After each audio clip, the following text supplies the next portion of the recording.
I should probably be telling jokes or something. I met this guy the other day and he told me he was a diamond cutter. I got all excited until I found out he just mows the field at the baseball park.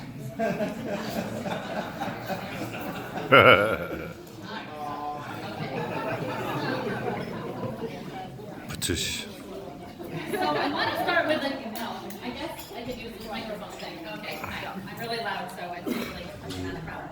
Okay, I want to start out with a quote that basically sums up my whole speech. It's by Bill Warren, the Diamond Doctor in Hudson, North Carolina. He said, I was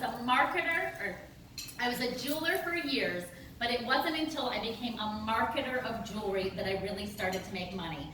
And that's what I want to talk to you about today, marketing. A stupid idea, say like a pet rock, marketed correctly, can make you millions. And even, if you're a great jeweler, you're not going to make as much money as if you're a great marketer of jewelry. All of us know that the loudest kid is often the one that gets the most attention. And so I am going to talk to you about how everything in life is selling. This is a little bit of Dale Carnegie here too, that, if you want your kid to eat broccoli, that's sales. You want the flight attendant to give you that seat upgrade, it's sales. The better you get at sales and marketing, the easier life will become. So Leah, I want to get better at sales, but I don't want to work really hard. So what's the one? And I don't want to spend any money. So Leah, what is the easiest, cheap, best way to get better at sales? Surprise! That's it. Just be surprising. If everyone's going left, go right. If people are zigging, you zag. If you look in a magazine and you see all these pictures of jewelry on everyone can hear me. If you see all these pictures of jewelry on a beautiful woman, but what if you put that picture of jewelry on a werewolf or a poodle? Wouldn't that get so much more attention? Basically, you just have to do anything different. Siskel Ebert once said, in a sea of sameness, anything different is often seen as better. And running this group, there's 14,000 retail jewelers in my Facebook group, but to get to those 14,000, I vet about 100 a day. So 100 jewelers a day, I look at their Facebook profiles, I look at their websites, and they're kind of boring. They're all really, really similar. Now and then I do see something, but what I'm trying to tell you is you only have to do something very little different, and it's going to get someone's attention. I even talked to Ann a couple minutes ago. I run a lot of Facebook ads. I think I'm just going to run one upside down. Why not? Even if you're in a magazine right now, why not just run that same ad upside down? Because people are scrolling on their phones, they're going like this, and all of a sudden they're going to be like, wait, that's upside down. Anything that gets someone's attention is often seen as better, because we live in an attention economy. And it's so hard to get people's attention. And if you can get people's attention, you can sell them things. But it's harder and harder to get attention. You don't need a whole bunch of money. You just need to be a little bit different. So these are some examples that I thought were really great. This is Cards Against Humanity, and I love this. So the Cards Against Humanity is a card game, and on Black Friday, they raised all their prices. It's so simple, but everyone was talking about it. They made more money because everybody expected them on Black Friday to have a sale, but instead they raised their prices. My husband goes to this restaurant, and they throw rolls at you, Chuck. So that's it. They just throw rolls at you. But my husband's talking about it all the time. You only have to do, this is free for a restaurant, but they talk about it all this time. So Ann was telling me about a restaurant where the waitresses aren't mean to you. It costs you nothing, and there's a line out the door. Maybe you shouldn't be mean to your customers, but it's different. It could work. There's a restaurant in Texas where you get 2% off if the waiter likes your butt. It's absolutely ridiculous, but it's free, and people talk about it. And word of mouth is how so many of us got in business, and it's harder to get people to talk about things nowadays. But if you just do one little thing fun, people will talk about you. So, let's see. Life is boring without controversy. Controversy gets people talking. Do you remember when D. Geller and Sons, they gave away a free gun with purchase? It was talked about in China. There was news in China. It's amazing how much publicity it got. And yes, we all hate negative political ads, but studies show they work. And we're an emotion business, and sometimes controversy is an emotion too. So sometimes, You know, a little tension can create more sales. But I think it's not my favorite way to do more sales. I think it better is to come up with ideas that are delightful and surprising. So I listed a couple here. I'll give you a brief on it, but if anyone else wants it, I can certainly email this one. I send out emails every Tuesday. I've been doing an awesome newsletter for years. If you don't get it, come up after me and give me your email. I think you'll really like it. So one thing I like is where you can give something. Can you hear me? This is okay. You can give something ridiculous away with purchase. So what if you gave people in your store a tap dancing lesson? I mean, you could do all kinds of funny videos, and that would be really great. It costs you nothing, and it's different, and people talk about it. You could give people a piece of the moon. Do you know for $20 you can buy an acre of the moon and get this cute little certificate that says you own some of the moon? I mean, how cool is that? Then you could be like, oh, I give her the moon. You know, it's great advertising publicity. It costs you so little, and it's different, and it shakes people up, and it will be talked about. Even if you give something, you know, like Greek yogurt or, you know, coconut water when they come in, it's still fun and makes people happy. You could give them a horn to honk, or, you know, this was at the dollar store. You could give people one of these when they came in and said, hey, you know, welcome to XYZ Jewelers. Come look around, and when you're ready to be helped, just wave the wand, you know.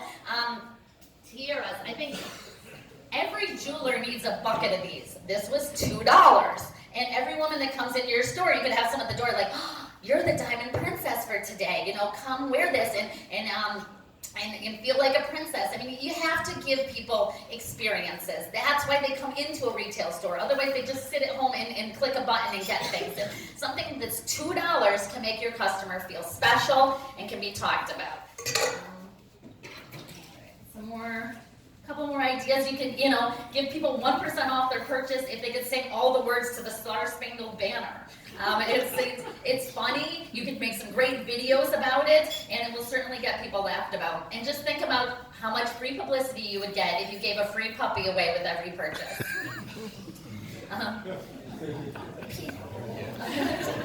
It would be through the Humane Society, but I think, you know, it would still be a lot of free publicity.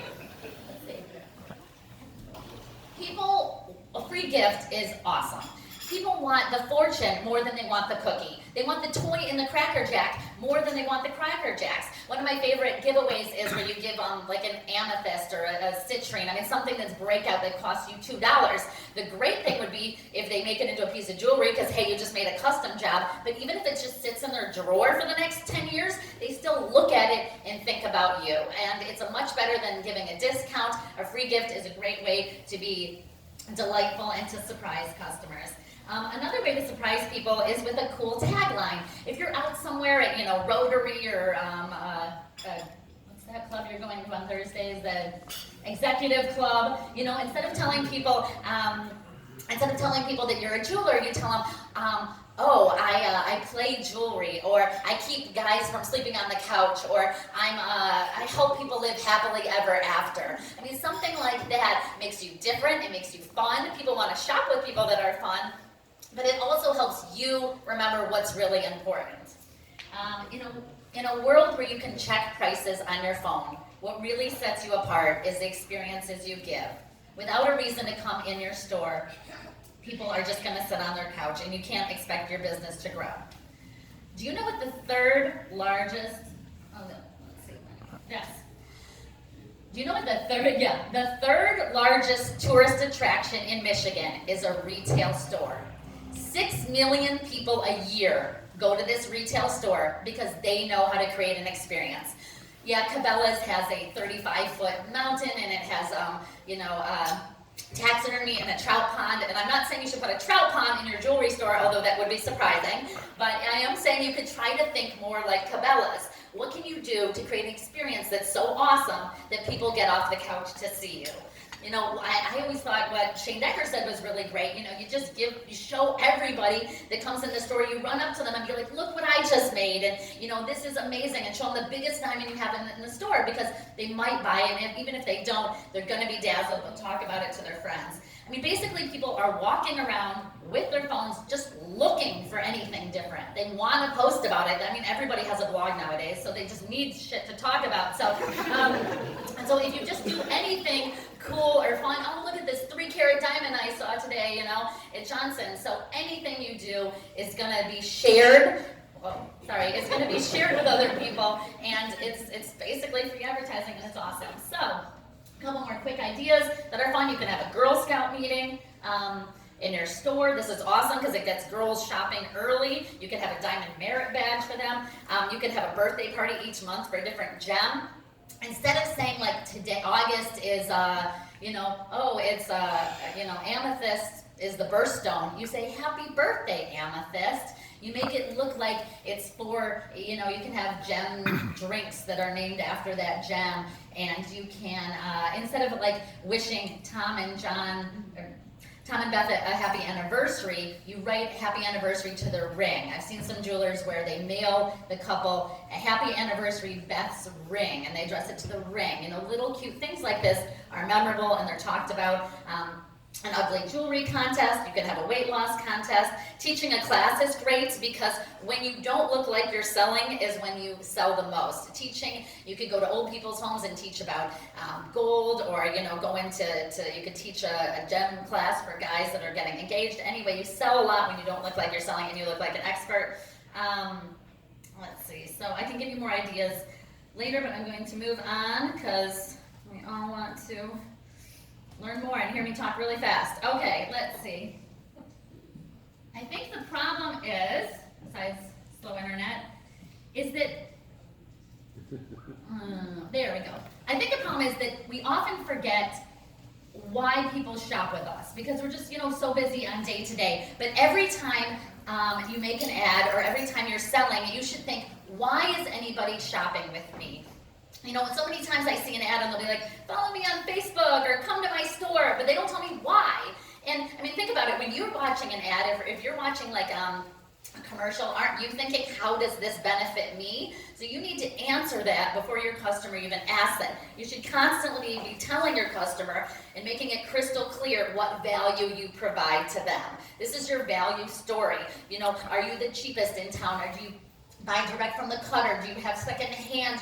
You have to constantly be telling them why you're providing value. Not every customer is a price shopper, but every customer is a value shopper. Do you know why Facebook is so popular? It's the likes.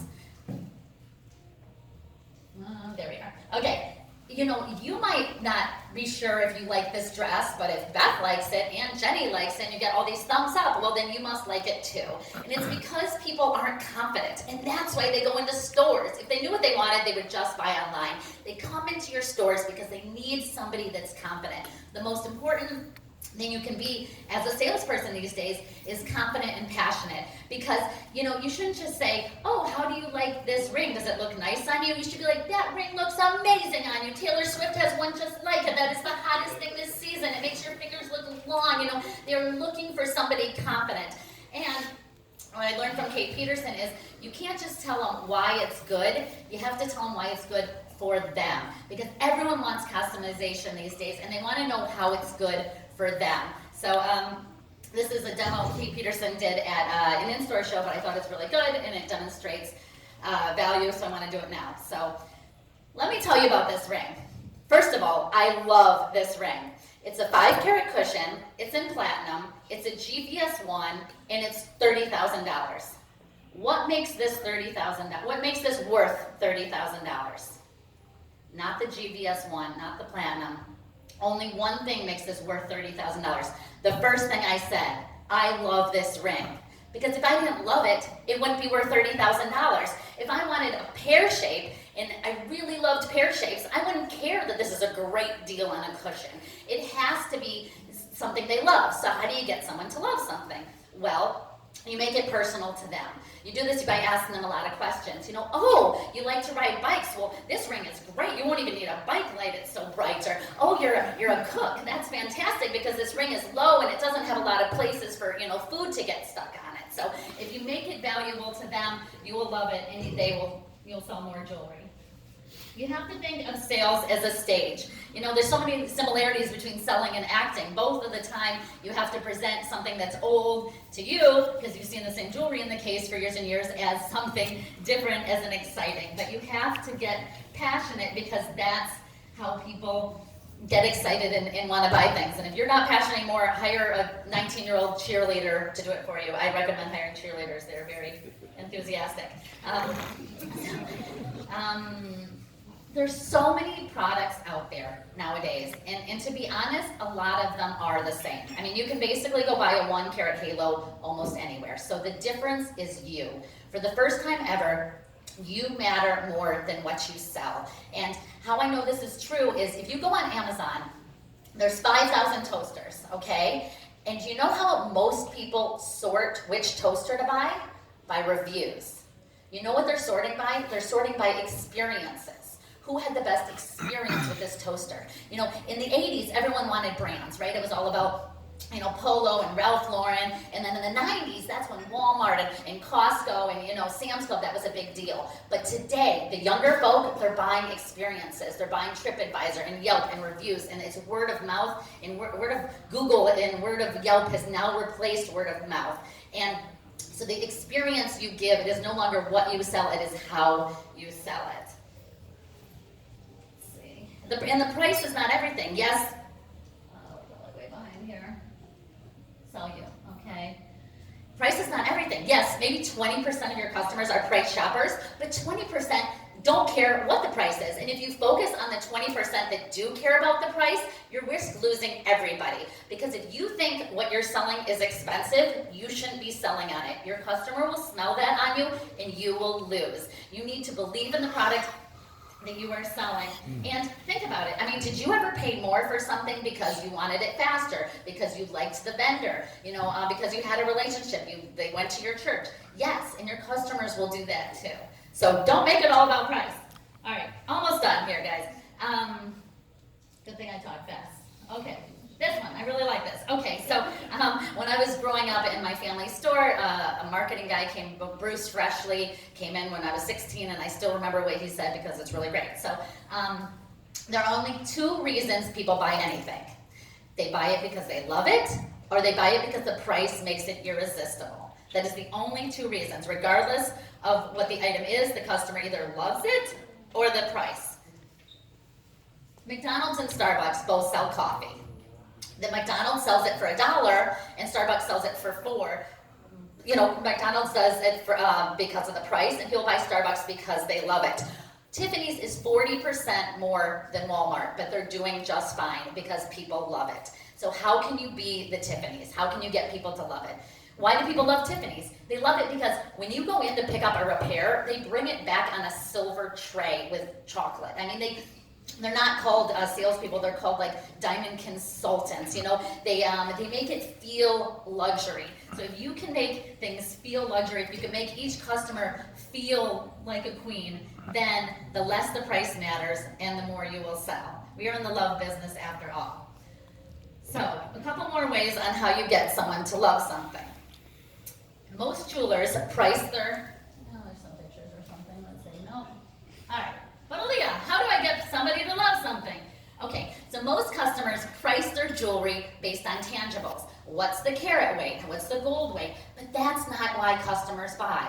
Why did that customer come into your store? Because her mother came into your store. Because you go to the same church as them. Because you know, you have the best reviews, because you're the coolest in town, because you give to a charity that they give to. So if that's why they came into the store, then that's what you need to sell. You need to talk about your relationship with the church, if that's why they came in, or your relationship, why, you know, how thankful you are that their family has always been such a great customer of yours. Don't sell the jewelry, sell the reason that they're coming in to buy the jewelry. If customers are buying on intangibles, then sell your intangibles. That's how you get customers to love you. People latch on to things like color and clarity because that's all some jewelers are giving them. Give them another compelling reason to buy, such as how great their mother's always been and always come into the store, and you will make more sales.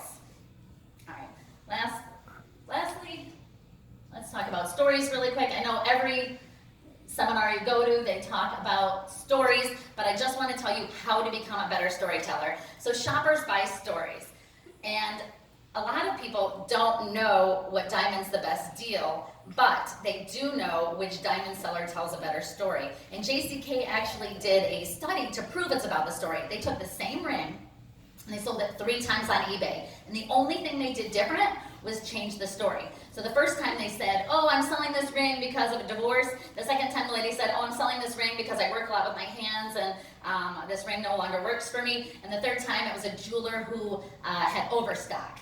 The overstock ring sold for $800. The woman who was supposedly sold the ring because she needed to work with her hands, $700. The divorce, $600. Now, I'm not telling you this so that you never tell people that this ring came from a divorce.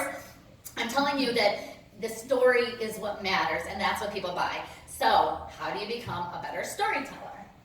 All right, so first, step 1, you want to become a better storyteller. Look for stories everywhere you go. When you're in the grocery store, you know, the bread, like why are you buying that bread? What is about that bread that you really like? What's the story behind that bread? These shoes, why am I buying these shoes? What's great about these shoes? If you look for the value behind the materials, then, you know, beyond the materials, you'll realize why people buy what they buy.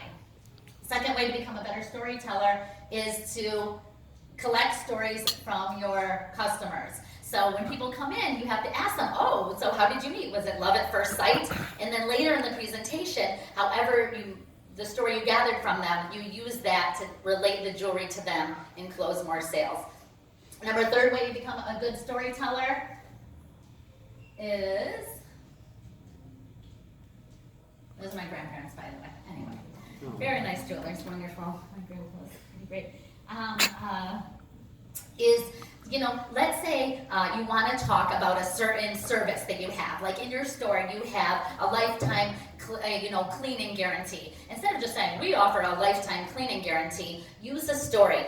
Oh, did you know Mrs. Johnson just left here? She bought a ring 46 years ago, and she comes every 6 months to have her rings cleaned. Did you know we have a lifetime cleaning guarantee?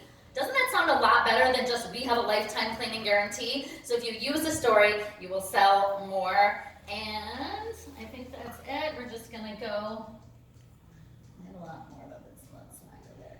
Yeah, that's me. Okay, so lastly, you're supposed to ask for the sale, which is what I'm doing now. I'm an awesome diamond dealer. I specialize in kind of bigger, less expensive stuff, 2 carats for $8,000. And if anyone wants my cell phone, I was hoping you'd all take out your cell phones right now, and add my number into your contacts. And then when you're looking for a diamond, you can text me because my customers are my friend. And so I promise to be there day or night, anytime you need it. And all I'm asking is for one opportunity to give you a quote on a diamond. Thank you.